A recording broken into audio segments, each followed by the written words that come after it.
I'm your host doing the most, Mr. Stinky, coming at you live like a bullet. I'm here with Fireman bands. Bow! Straight up Fireman bands. Tell these motherfuckers. Tell these people where you from, man. Hey man, Brooklyn, New York. We outside, you heard? For real. Well, now I'm from KC, Killer City, the Illa City. Right now we want to give a toast to the whole world right now, man. You see, we got those glasses that tilt all the way with those metal balls, and if you niggas ain't up on that, that ain't my fault. But right now, y'all might want to scan that. Okay. Stop fucking playing with me. Stop playing with him. That's Timothy right there. Yeah, we reside in Las Vegas, Nevada right now, so we ain't too hard to find. Y'all know how to get up with us. So first question I want to ask you, man, why the name Fireman Bands? Man, it's a good. I mean, I get this question asked to me a lot, and I always was involved with like Marvel, the comic books, and Captain America. Captain America, Marvel, where was that DC? So you kind of, I'm saying, what you feel more like a character, kind of like it's kind of like a gimmick. And I was always, and it's not even a gimmick because I was born fiery, even though I'm a water sign, I'm a Scorpio, but it's weird because I always was infatuated with fire and all types of shit, and I wanted to be my own superhero, so I came with Fireman. You seem to have, I've done a little research on you. I watched about 7 main videos of yours. I see you got the infamous song with you and Waka Flocka. You want to tell me the name of that song and how that all happened? Hey, that song is called Keep It On Me.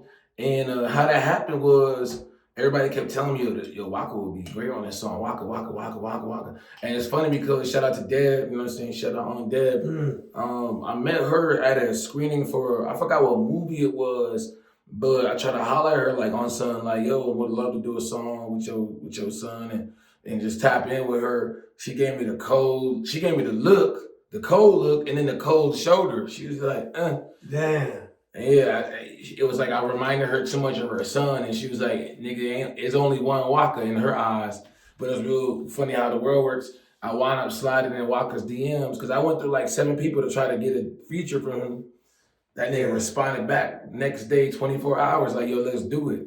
Next thing you know, we had Patchwork. Shout out to the legendary Patchwork Studios in Atlanta, Georgia, right? Yes, sir. I've been there. I recorded the song. Big studio. Big studio. That's what Keisha Cole and I think Jeezy did that video together. Yeah. That's the ATL, man. Real industry shit, man. I know it. I've been there. I recorded there. Yeah, keep going. And recorded that Patchwork Studios, and the rest was history.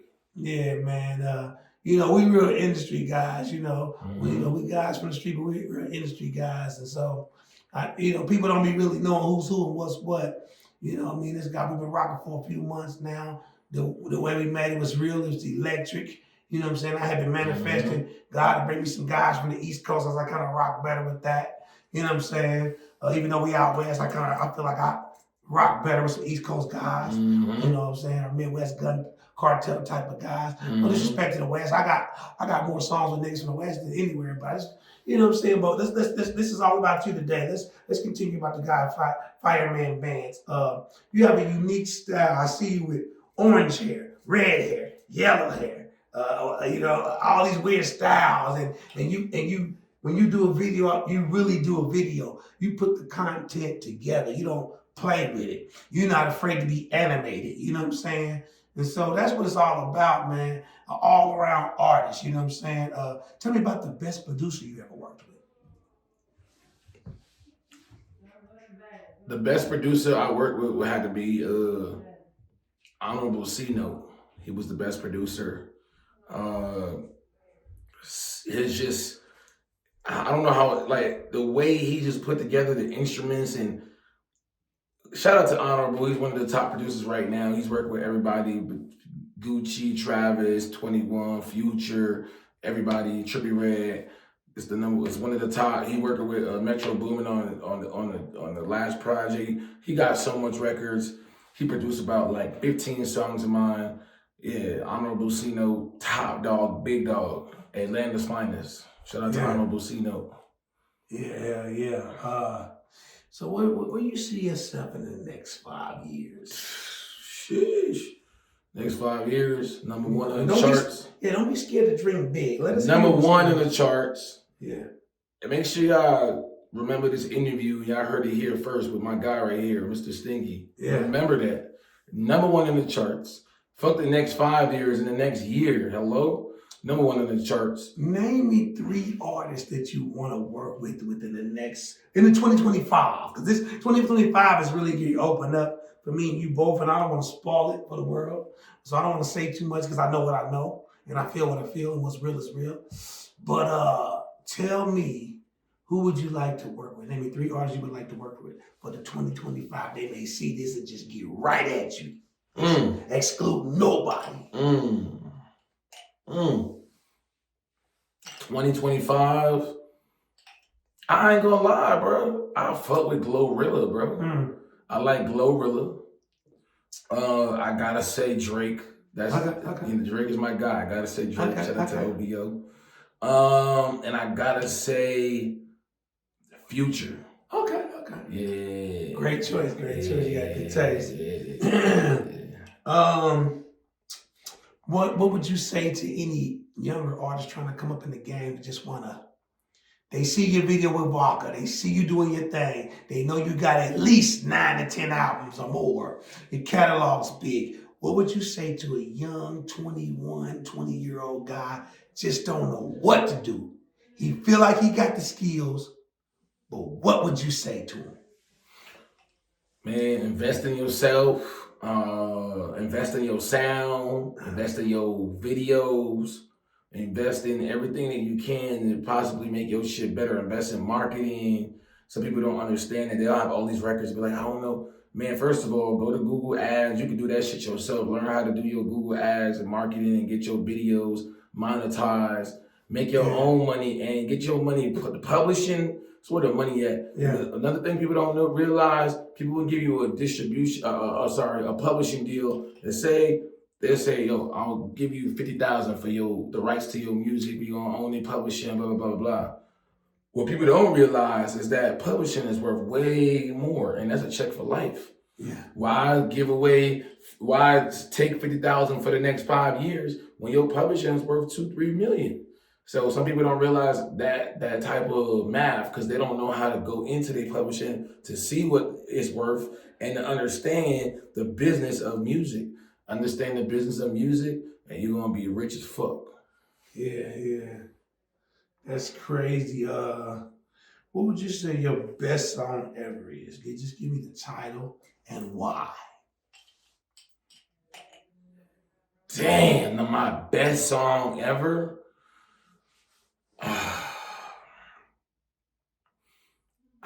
You know what?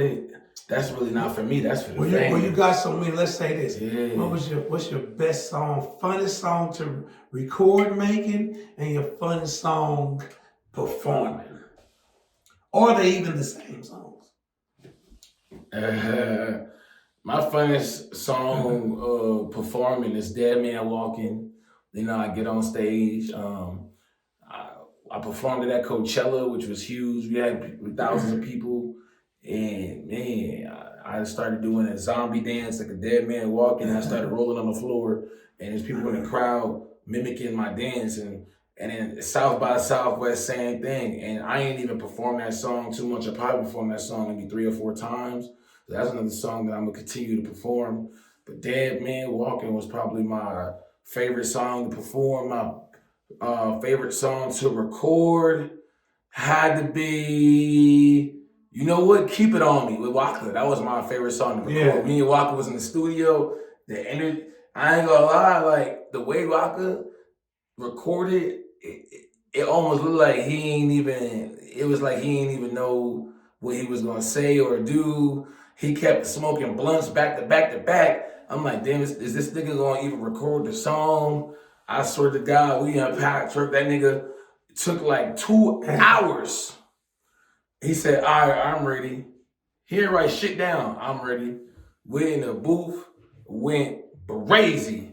And I was like, yeah, nah, that was a good time. That was a good time. Shout out to Waka. He just had to sit there and catch a vibe or what? Yeah, whole vibe. I was like, damn, it was his process. Cause me, I'm right away. I'm like, I just jumped. He You like prefer to record your records sober, drunk, or high? we're gonna do a little bit of everything. Hello. Sometimes sober, sometimes drunk, sometimes high. Hello. You know, that's crazy. Tell the people how they can, get in touch with you. Because, like, sometimes somebody's looking at you. Because with the internet and the world and these platforms, like, nothing's in real. Like, something may be in real time. Something may be 5 years, 10 years down the road. You may be talking to your future self. You may be talking to your future crew. You could be, you don't know. You could be talking to your future wife. You don't know what it is. Your future promoter, your future daughters, kids, sons. So say something to the people. Just say something to the future. And for real, this is and no interviewer say this. You dealing with a highly trained spiritual nigga, a real star seed, galactic nigga. So I'm saying, say something to the future. Hey man, stay consistent. The industry, your fans, your family, the supporters, nobody give a fuck, and it's gonna sound terrible. Nobody give a fuck what you're going through. Your man died, this person died, your grandmother's sick, blah, blah, blah. You caught COVID, your leg broke. You gotta stay consistent. It's showing a perseverance to overcome everything, and that motivates people. Okay, that ain't stop him. He did X, Y, and Z, and that didn't stop him. This all happened. You gotta stay motivated. You gotta show consistency, because in this day and age, there's so much music being put out every single day, thousands and thousands of songs. If you don't stay consistent, people will forget about you in 30 days. They might forget about you in 2 weeks. You might have a song they fuck with, play it 2 times. The next person come, drop some heat, and now they're on to the next. So just stay consistent, and you're gonna win. What would you say about to all the people that met you, fanned out, asked for autographs, made you feel great, bought your CDs? What would you suck some dick? What would you say to them right now, though? Is there anything you want to say to your friends in the past? I mean, your fans in the past that have made you feel and motivated you to keep going? If you could say 2 words, 3 words, what would you say to them? 3 words. How could you thank them? Say something to them. We're talking to the past now. Well, three words. 3 sentences. I don't give a fuck. 3 I don't know, nigga. One is a letter, so it's I. Then it's love you. You feel me? I love you. It's good for me, because with that, for example, even my mom, she was one of my first fans. She put the first song I ever recorded on her ringtone. So every time I call, somebody called, she was next, whatever, I would, like, somebody call, I would hear my ringtone. And that really motivated me, bro. And I heard I had 5 people with my ringtone. And I said, damn, this was the ringtone era. It was hard. Soulja Boy, everybody was going crazy. And I said, man, the way these folks have believed in me so much, it really just propelled me to really go crazy. You know what I'm saying? Yeah. And make sure you put the right team behind you. Don't get just yes man. Get somebody to say that shit was trash. That shit was ass. Go back in the studio. Shout out to my nigga Zubin, one of my favorite engineers. That nigga fucking mix and master my last 50 records in Atlanta. You know what I'm saying? Shout out to Zubin. And he from New York. Yeah. You know what I'm saying?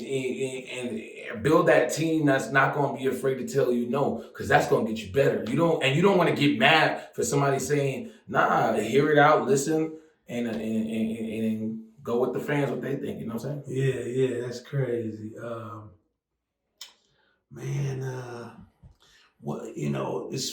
It's talking about reaching out to people, right? Give us some handles. How can they get in touch with you? Let's start with some IGs, Facebook, if you still fucking with that, TikTok. How can they reach you? Be reachable. Well, it's real funny right now because as we speak, my Instagram is taken down.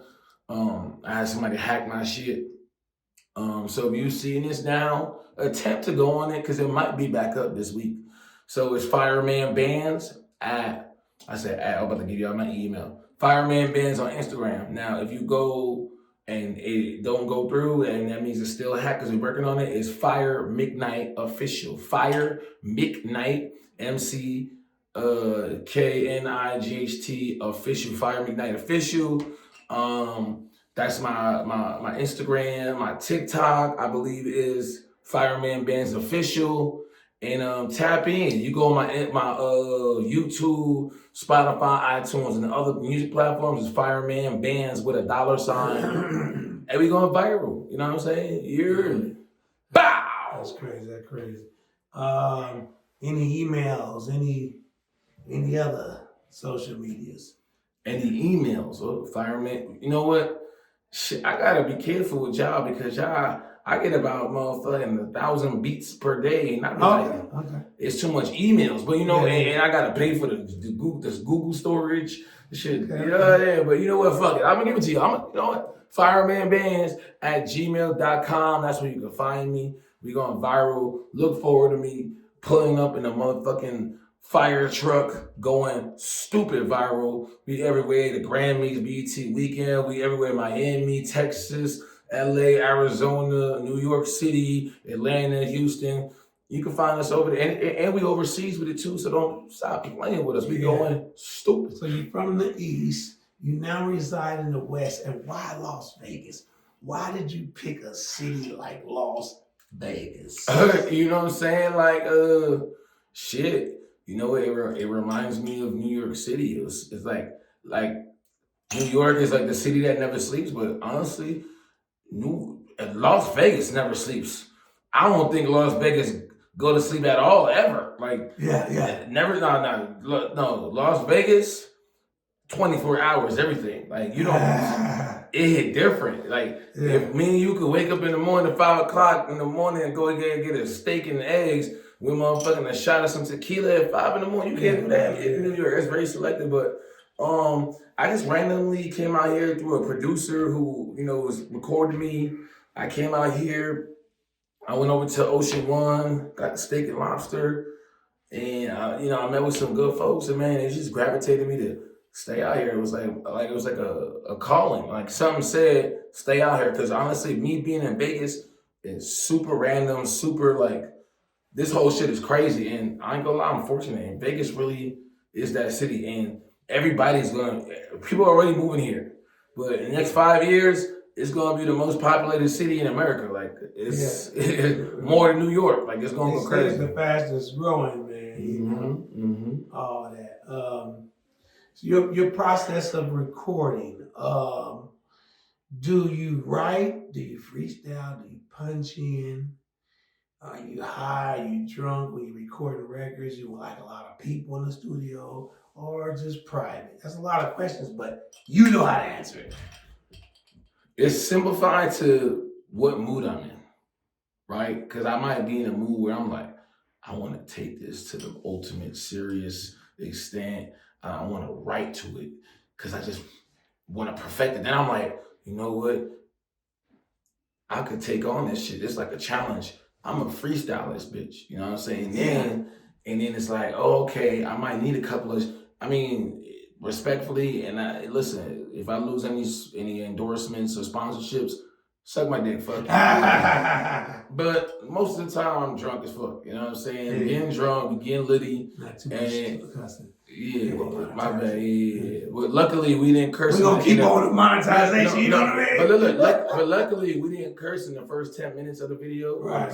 There's a certain amount of minutes in the beginning of the threshold, you can still get monetized. Okay, cool. Yeah, we ain't showing guns, we ain't talking too crazy, but I get you, so we going to fall back on the cursing. But we 1 minute out, we 1 minute to the end. We doing 20 minutes of fame. You know the game, you know the name. Go ahead, end it out with your talking. Say what you want to say to the people. This is only part 1. Yeah. You know what I'm saying? What I can say is that I'm one of the hardest working men in show business.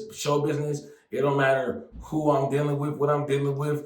A big time producer, multi-Grammy award winning, or a producer that never produced a hit for anybody before. I take chances, I take risks. That's what being an artist is about. Be prepared to hear 1,000 no's, and that one yes is all it's going to take for you to kick in the doors and wave in the faux. You hear me? We out the fucking side. Brooklyn, New York, stand up. Lower East Side, Manhattan, stand the fuck up. It's your boy Fireman Bands. We with the Mr. Stinky the Great. This the big one, not the little one. And we outside of Vegas, big city, bright lights. Bow! And this show is sponsored by Mr. Stinky's All Natural, the fastest growing rolling papers in the world.